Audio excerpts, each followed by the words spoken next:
For more on Ukraine, we're going to cross live to London and join Arise chief correspondent, John Cookson, for some analysis. Thank you for joining us, John.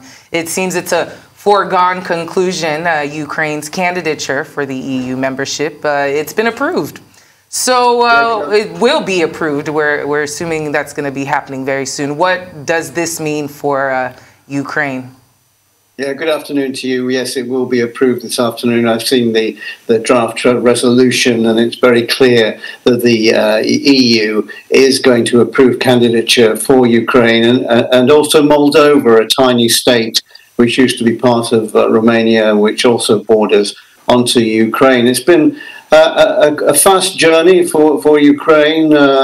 They were never considered a serious candidate for membership of the European Union earlier this year. Then, of course, came the invasion by Russia, and all that changed. And they've been fast-tracked to this particular point of candidature being approved. It's already been approved by the European Commission and the European Parliament.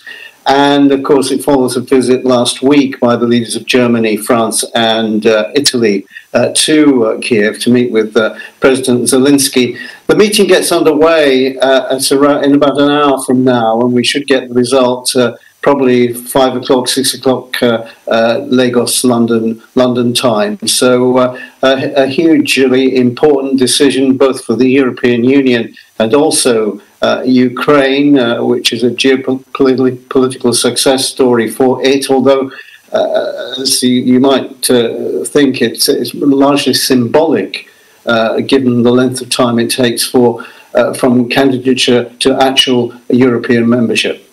Well, John, what do you think Russia's reaction might be based on this development? Well, we'll wait to see what Putin's reaction will be, but I think that he'll be fairly sanguine about this, or rather caring neither for or against, to be honest, because of this long time that it takes for European membership to take place. For example, Turkey's been waiting since 1987, Albania since 2009, Serbia too. So they have this long time span, and my goodness me, the world will have moved on, I'm sure, quite a bit before Ukraine actually becomes a member of the European Union. There has been some opposition within Europe, particularly from the Netherlands and Portugal, but that opposition has faded away now, and this approval will, as I say, go ahead this afternoon.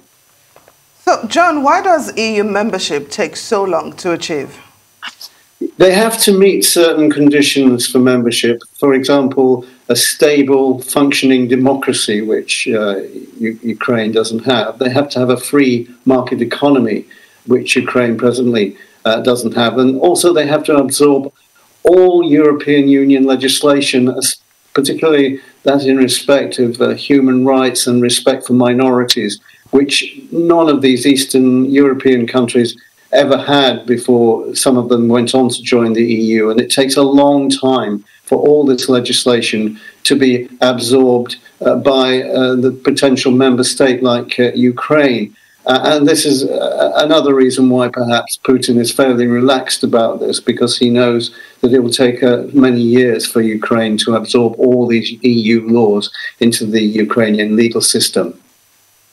And John, what else is the EU Council going to be debating today?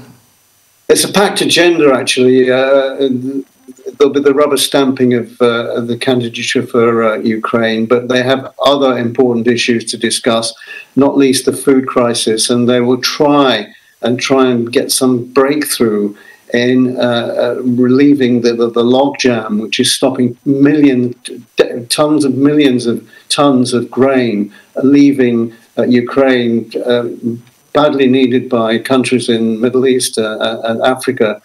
The EU here working with the UN and also Turkey, which has control of the Bosphorus, which connects the Black Sea to the Mediterranean. So that's one thing that they'll be looking at very closely today. Not actually on the agenda, but certainly discussion perhaps tomorrow and in side meetings, is the German economic crisis. The German economy is in a really bad state at the moment and is on the brink of a recession. Chancellor Scholz on the point, perhaps, of declaring an economic emergency. And it's all caused by the war in Ukraine and the reduction in supply of gas from Russia to Germany. It reaches Germany by two ways, by pipeline through Ukraine and also under the sea on a separate pipeline, the Nord Stream. Now, both of those are at about 40 or 50% capacity, causing a huge crisis for the Germans as they desperately hunt around for more sources of gas supply. So that for certain will be on the agenda. Italy will offer to help Germany, and presumably the German government will get help from other countries in the EU as well. But all that to be discussed either today or tomorrow. Very well said. Arise Chief Correspondent John Cookson, thank you so much for joining us on Newsday.